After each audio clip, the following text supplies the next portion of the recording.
Hi everyone. So let's talk on the topic that's testing of hypothesis for simple linear regression model, that is testing of hypothesis. तो इस lecture में हम देखेंगे कि जो हमने सिंपल लीनियर रिग्रेशन मॉडल पढ़ा है अभी तक, उसमें हमने yi is equal to beta not plus beta one xi plus epsilon i equation देखी थी, where i is equal to i कहाँ से स्टार्ट कर रहा है 1 2 3 अप टू सो ऑन। सो जो ये सिंपल लीनियर रिग्रेशन मॉडल है हमारे पास, इसी के बारे में हम टेस्टिंग करेंगे, टेस्टिंग ऑफ हाइपोथेसिस पढ़ेंगे इसी टॉपिक के बारे में। क्लियर?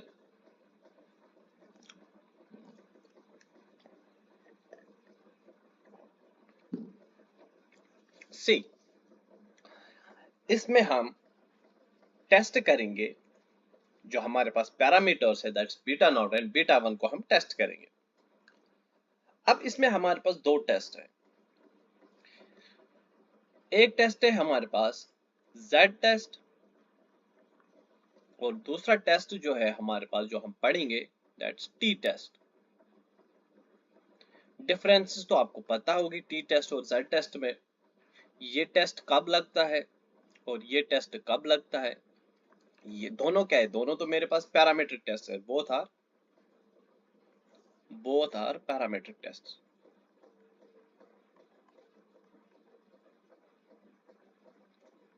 अब पैरामीट्रिक टेस्ट क्या है?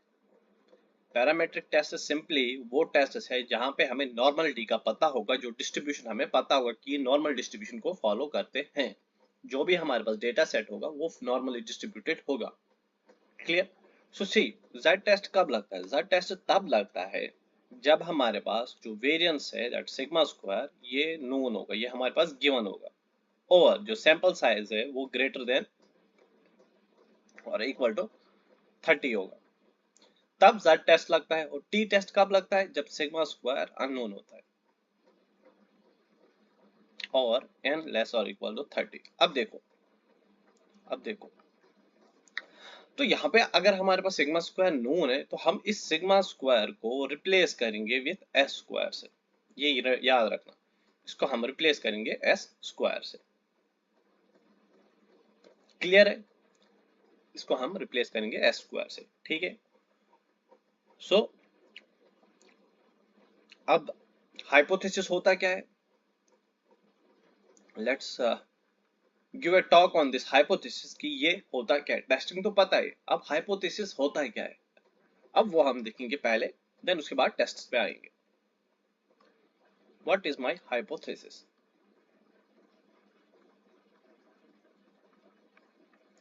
See, it's simply assumption about beta not and beta one. जो भी हम कुछ assumption लेंगे ना बीटा नॉट और बीटा वन के रिलेटेड, उस चीज को हम यहाँ पे कहेंगे that's the hypothesis, that's the assumption, that's some statement we are giving towards beta not and beta one, beta not and beta one. ठीक है? अगर हम इन्फ्रेंस की बात करेंगे वहां पे हम हाइपोथेसिस पढ़ते हैं कि वो सिंपली एक अजम्पशन होता है किसके बारे में? पॉपुलेशन पैरामीटर्स के बारे में। यहाँ पे भी पैरामीटर्स है, बट यहाँ पे पैरामीटर्स कौन कौन से? Beta not and beta one, that's regression parameters, regression coefficients. Right? अगर मैं हाइपोथेसिस की बात करूंगा, यहाँ पे हमारे पास दो टाइप के हाइपोथेसिस है, that's null hypothesis and second one is alternative hypothesis. एक तो नल हाइपोथेसिस है और एक ऑल्टरनेटिव हाइपोथेसिस। अब नल हाइपोथेसिस होता क्या है? नल हाइपोथेसिस वो हाइपोथेसिस होता है जो एक डिफॉल्ट एजम्पशन होता है, which is a default assumption about parameter, जो ऑलरेडी हमारे पास गिवन होता है, that's our given defaulted assumption. ये हमारे पास ऑलरेडी गिवन होता है। जो ये नल हाइपोथेसिस बताता है, ये बताता है हमें कि there is there is no significant difference between groups. Between groups. So simply, the null hypothesis states that there is no significant difference between groups or variables. Groups or variables. Simply, it is our known assumption that some statement which is already given to us, and alternative hypothesis is alternative to null. That's opposite to null. This alternative hypothesis states that there is significant difference. If this is true, if alternative hypothesis is true, then we reject our null hypothesis. That's default assumption, that's already known value. We reject that value. If alternative is true, remember, if alternative is true, we reject null hypothesis. If alternative is false, then null hypothesis is accepted. The statement that we have is accepted, that the default assumption is accepted if alternative hypothesis is false. If alternative hypothesis is true, then null hypothesis will be rejected. Clear? Now, if I take an example, a simple example, that is let's suppose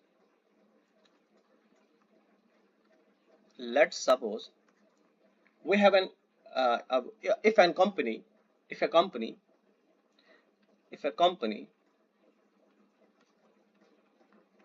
claims, what it claims, that its battery, a company of batteries, if a company claims its battery lasts 10 hours. Company में ये जो company है ये battery बनाती है, तो इन्होंने कहा किसी बैटरी पे इन्होंने काम किया, तो इन्होंने ये कहा कि उस बैटरी पे कि ये 10 घंटे चलती है। ठीक है, तो मतलब इन्होंने एक assumption दे दिया कि ये बैटरी 10 घंटे चलती है। That's the assumption. That's the assumption. That's the statement. That's the defaulted statement about battery. So अगर हम इसका null hypothesis बनाएंगे, that will be mean life battery कितना है, that's 10 hours. तो इसका ऑल्टरनेटिव क्या होगा?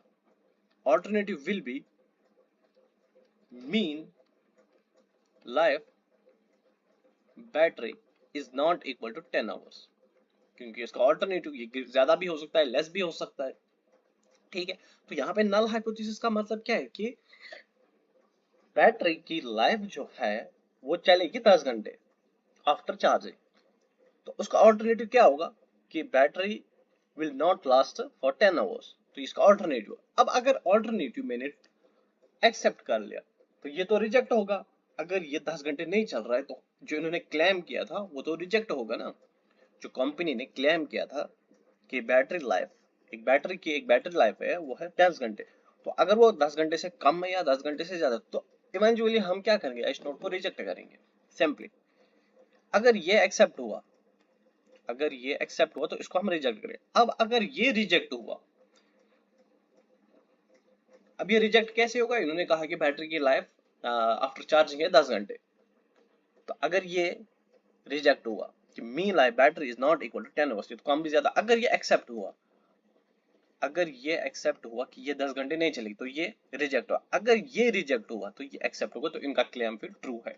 But we are testing for the rejecting H naught. हमेशा याद रखना, टेस्टिंग हम करते हैं टू रिजेक्ट एच नॉट, हमेशा हम टेस्टिंग ऑफ हाइपोथेसिस का इसलिए पढ़ते हैं ताकि हम एच नॉट को, जो नल हाइपोथेसिस को, उसको रिजेक्ट करेंगे। क्लियर? नाउ से अब आएंगे हम z टेस्ट पे। आपको पता है yi is equal to beta not plus beta 1 xi plus epsilon i। Clear? where i is equal to 1 to up to so on। ei किसको फॉलो करता है?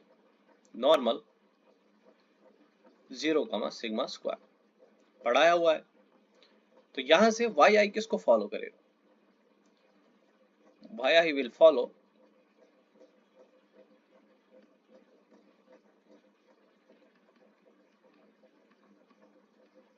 क्लियर, क्योंकि yi की वैल्यू तो यही है ना, मीन इसका यही तो है ना, that's expectation of beta not plus, यहाँ अगर हैट ले लोगे वो ज्यादा अच्छा रहेगा, और expectation variance of yi is sigma square, sigma square, ये तो पता ही है आपको।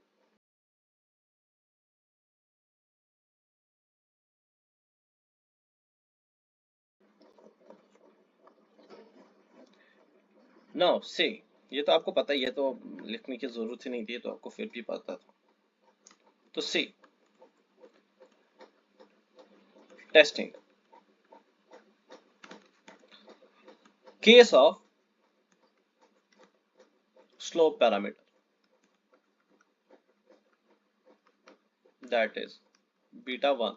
अब हम टेस्टिंग करेंगे बीटा वन का, clear, case of slope parameter beta one, beta one. So see अगर हम नल हाइपोथेसिस लिखेंगे, what will be the null hypothesis? Null hypothesis क्या होगा? h not is equal to beta one is equal to beta 10। मान low beta 10 कि null hypothesis मैंने बनाया कि h not is beta one is equal to beta 10। This is my assumption और this value is my given.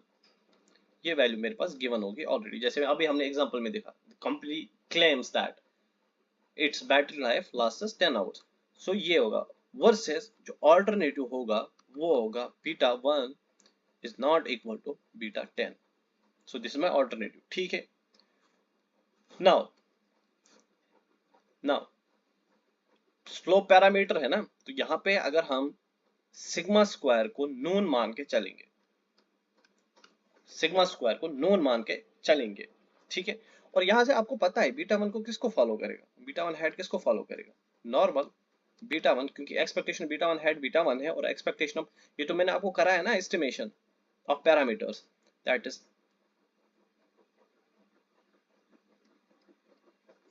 Clear.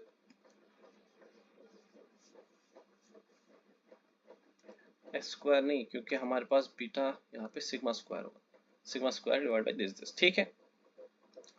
तो ये इसको follow करेगा, beta one slope parameter normal distribution को फॉलो करेगा, और हम फर्स्ट केस में मान के चलते हैं कि सिग्मा स्क्वायर हमारे पास नोन है। देन हम z स्टेटिस्टिक बनाएंगे यहां से। सो z या टेस्ट स्टेटिस्टिक बोल लो, टेस्ट स्टेटिस्टिक क्या होगा? टेस्ट स्टेटिस्टिक यहां से क्या होगा? z will be equal to beta one hat minus expectation of beta one divide by under root of variance of beta one hat, expectation of beta one hat. तो यहां से ये किसके बराबर होगा? See, beta one hat as it is minus what's expectation of beta one hat, that's beta one, वहां पे हमने एजम्पशन क्या लिया था? Beta one beta 10 divide by what's variance of beta one hat, that is sigma square hat divide by S X x, और ये किसको follow करेगा? नॉर्मल 0,1 को, ठीक है। ये है मेरे पास z statistic. On the base of this z statistic हम डिसीजन रूल लिखेंगे, हम डिसीजन रूल लिखेंगे, हम डिसीजन रूल लिखेंगे। See, what will be the decision rule? What will be the decision rule? आपने लार्ज सैंपल थ्योरी में पढ़ा होगा Z test, same to same ditto वही है। See, if alternative hypothesis that beta 1 is greater than beta 1 0, as you know, this is my right tailored, this is my right tailored, this is my right tailored, and if h1 beta 1 is less than beta 10, this is my left tailed, this is my left tailed, and if this is not equal to beta 10, this is my two tailed। अब एक एक करके इनका decision rule पढ़ते हैं, अब एक एक करके इनका डिसीजन रूल पढ़ते हैं। अब एक एक करके इनका डिसीजन रूल पढ़ते हैं। पहले राइट टेलर का देखेंगे हम। राइट टेलर, सी राइट टेलर का मतलब क्या है आपको पता है कि जो Z टेस्ट है ये भी नॉर्मलिटी को फॉलो करता है, मतलब ग्राफ विल बी सिमेट्रिक, ठीक है। सो राइट टेलर में क्या होगा, राइट टेलर में क्या होगा, सी राइट टेलर में क्या होगा,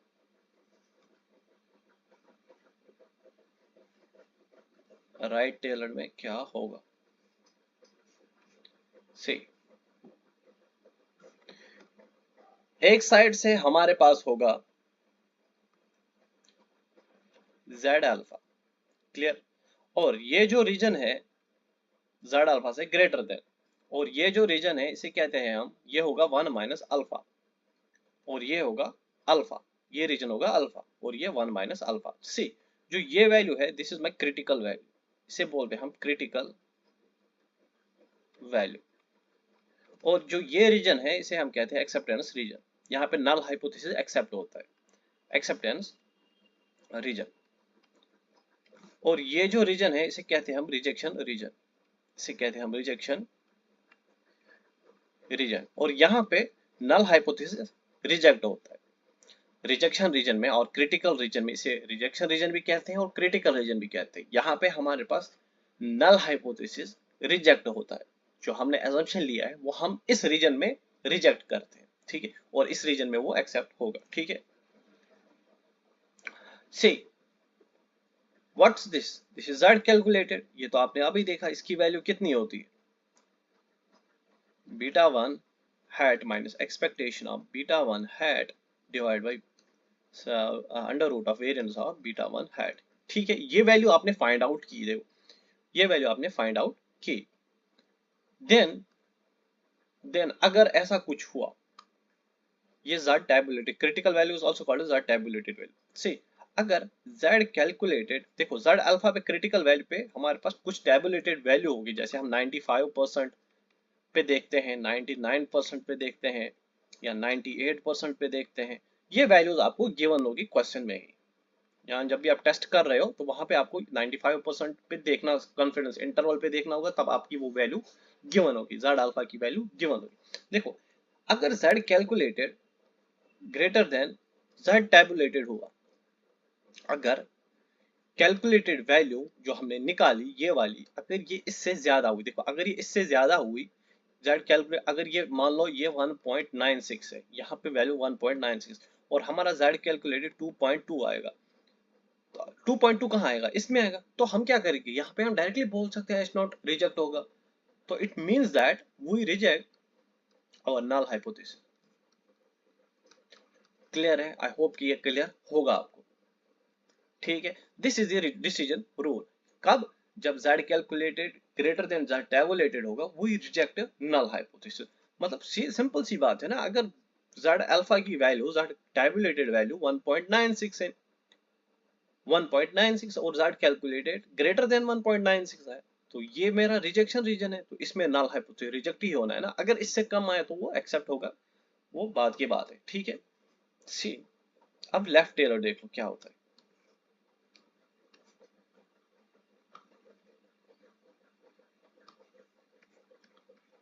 लेफ्ट टेलर,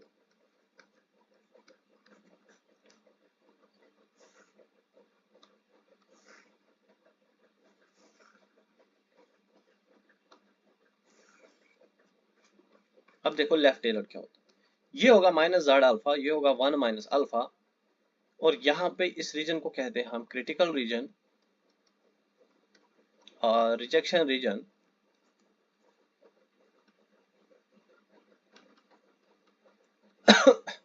और ये जो मेरे पास है this is my acceptance reason.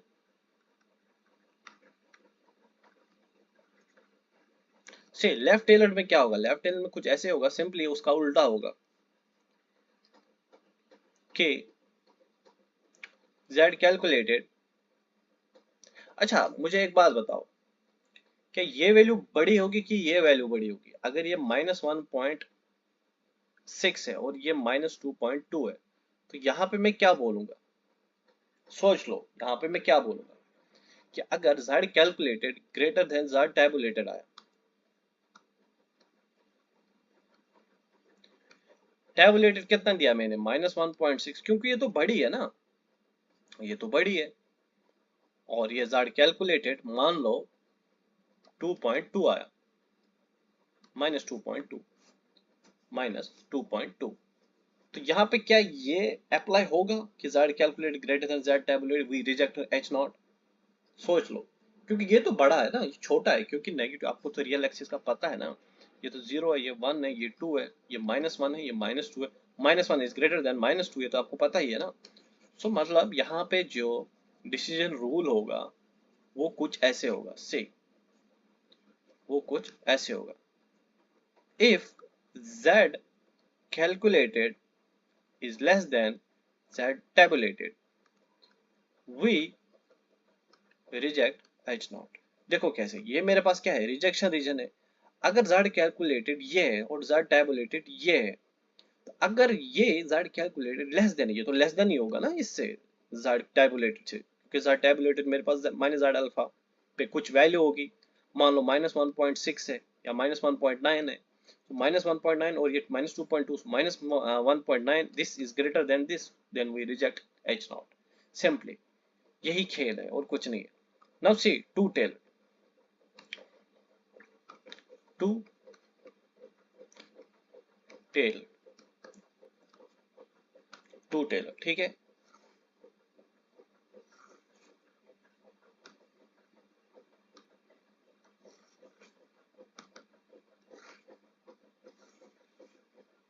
मान लो ये ग्राफ है, ठीक है, this is my z alpha by 2, this is my z alpha by 2, ठीक है। तो see this is my 1 minus alpha, this is my rejection region, rejection region, and this is also my rejection region. Now see, अब देखो difference कहां पे आएगी। see, अगर अगर z calculated, mod of z calculated is less than z tabulated, इसका mod क्यों लेंगे हम? देखो सिंपल सी बात है, यहाँ पे आपको बस क्या याद रखना, अगर z tabulated आपके पास 1.9 है और मान लो z कैलकुलेटेड आ गया आपके पास -2.2, ठीक है। अब इसका हम मॉड ले लेंगे, mod of z calculated will be 2.2। So देखो z कैलकुलेटेड, अरे यार ये तो ग्रेटर देन है, यस, z कैलकुलेटेड अगर ग्रेटर देन हुआ z टैबुलेटेड से, तो वी रिजेक्ट नल हाइपोथेसिस। दोनों केसेस में देखो, जब भी आपके पास टू टेलर होगा, then you need to remember only one thing, कि आपको मॉड लेना है z कैलकुलेटेड का। अगर वो ज्यादा हुआ z टैबुलेटेड का, तो वो रिजेक्ट होगा नल हाइपोथेसिस, बस इतना ही याद रखना है। टू टेलर में क्या होगा, मॉड आएगा, और क्रिटिकल रीजन पे ये z अल्फा बाई 2 होगा, नॉट z अल्फा, ठीक है, क्रिटिकल वैल्यू जो है। क्लियर, ये है हमारे पास टू टेलर। तो this, if this happens, then we reject h naught। this is my decision rule, this is my decision rule। ये आपको पढ़ना है टेस्टिंग ऑफ हाइपोथेसिस में, यहां तक, ठीक है। this was the case of slope parameter, this was the case of slope parameter। now now now now when sigma square is unknown, when sigma square is unknown, तो we use कौन सा test, t test, we use t test. से same to same ditto यहाँ पे भी वैसा ही होगा कि नल हाइपोथेसिस क्या होगा, h not is equal to beta 1 is equal to beta 10 versus h not is beta 1 is not equal to beta 10। Clear है? And you know, and you know beta 1 hat किसको फॉलो करता है, normal beta 1 sigma square upon S X X, ये तो आपको पता ही है। Now test statistic, test statistic. So what will be the test statistic, that is beta 1 hat minus expectation of beta 1 hat divided by under root of variance of beta 1 hat। this will follow, ये किसको follow करेगा, normal 0, 1,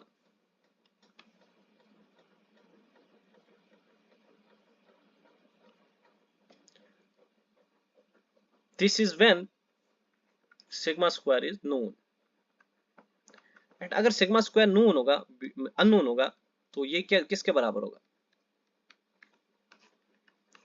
तो variance of beta one क्या है? That is sigma square upon S X x.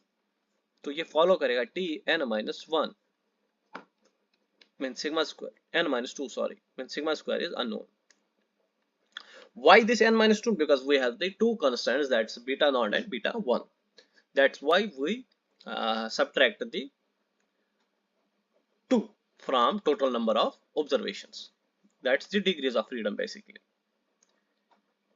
So also this is equal to beta 1 hat minus expectation of beta 1 hat divided by under root of SSE divided by n minus 2 SXX, and this will also follow Tn minus 2. ये तो मैंने आपको कराया है ना कि SSE divided by sigma square will follow chi square n minus 2. ये तो आपको मैंने कराया है. So now what will be the decision rule? Decision rule. यहाँ पे भी वही तीन चीजें होंगी कि left tell,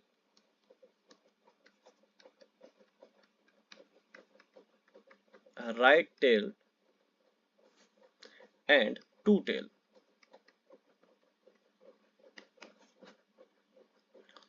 So h naught is equal to beta 1 is equal to beta 10 versus h1, that's beta 1 is not equal to beta 10. Then t calculate अगर greater than t tab हुआ तो we reject h naught, और यहाँ पे h naught is equal to beta 1 is equal to beta 10. अरे ये less than है यहाँ पे, sorry. So h1 beta 1 is greater than beta 10. Then t calculator अगर greater than हुआ, t tabulated છે, then we reject h naught. And two tailored में simply वही h naught is beta 1 is equal to beta 10, h1 is equal to beta 1 is not equal to beta 10. Then reject h naught if mod of t tabulated is greater than t calculated. Sorry यार, मैंने क्या लिखा है? हाँ, t calculated is greater than t tabulated. So this is t test. अच्छा, let me tell you one thing. अगर slope किसी simple linear regression model का 0 के बराबर है, क्योंकि हमारे पास इक्वेशन क्या है? yi is equal to beta naught plus beta 1 xi. अब अगर ये 0 हुआ, स्लोप तो 0 हो सकता है. Then what we can interpret from this? Then x is not contributing in explaining the variation in y. तो हमारे पास yi क्या होगा फिर? Only beta not. ठीक है, तो ये मॉडल हमारे पास बिल्कुल घटिया मॉडल है. ठीक है, अगर स्लोप ही 0 हुआ तो कुछ बता ही नहीं सकते. ठीक है, but if h naught is equal to beta 1 is equal, अगर ये 0 के बराबर हुआ, अगर ये इज रिजेक्ट, अगर ये हमने रिजेक्ट किया, मतलब ये 0 के बराबर नहीं होगा. अगर ये 0 के बराबर इन्होंने बोल दिया तो हमने ये रिजेक्ट किया, ये 0 के बराबर नहीं है, तो मतलब x is not equal to 0 simply, जब हम इसको रिजेक्ट करें. So x is helping in explaining the variation in y. ठीक है, this means that straight line is adequate. So it means that y is equal to beta naught plus beta 1 xi. ठीक है, तो when we reject h naught, इसका मतलब क्या है? We can say that this is not true. So change in x reflects change in y simply. when this is not true. So x is not equal to 0. So this means that change in x will reflect change in y, right? Then this was the testing for slope parameter. Now it's your homework to do testing for beta naught. Same to same वही है, simply जो हमने beta 1 के लिए किया था वही same to same ditto. Z test भी बीटा नॉट के लिए वही होगा और T टेस्ट भी बीटा नॉट के लिए वही होगा.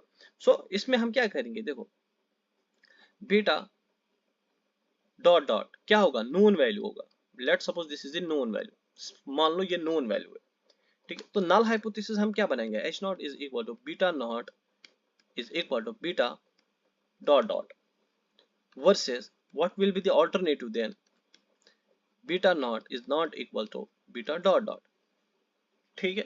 और टेस्ट स्टेटिस्टिक अगर हम बनाएंगे वो क्या होगा, Z is equal to beta naught hat minus expectation of beta naught hat divide by variance of beta naught hat, ठीक है. So what is the beta naught, ये बीटा नॉट है, याद रखना. वो बीटा 1 था, ये बीटा 0 है, 0 है नॉट ले लो, expectation of beta 0. So what will be the variance of beta 0? ये तो हमने प्रूव किया है ना जब हमने एस्टिमेशन किया है. So this is 1 by n plus x bar square sxx sigma square, ये तो आपको पता ही है. और बीटा नॉट किसको फॉलो करता है, नॉर्मल बीटा नॉट हैट कमा 1 by n plus x bar square sxx sigma square, ये तो आपको पता ही है. तो यहाँ पे क्या करना है, बस यही करना है. और टी टेस्ट में क्या करना है, सिग्मा स्क्वायर की जगह एस स्क्वायर करना है, ठीक है. ये आप खुद ही कर लेना, डिसीजन रूल लिख लेना इसका, टेस्टिंग बना लेना इसका, और वो ग्राफ आप बना लेना, ठीक है. ग्राफ आप बना लेना. This is easy, this is simply easy task to do, ठीक है.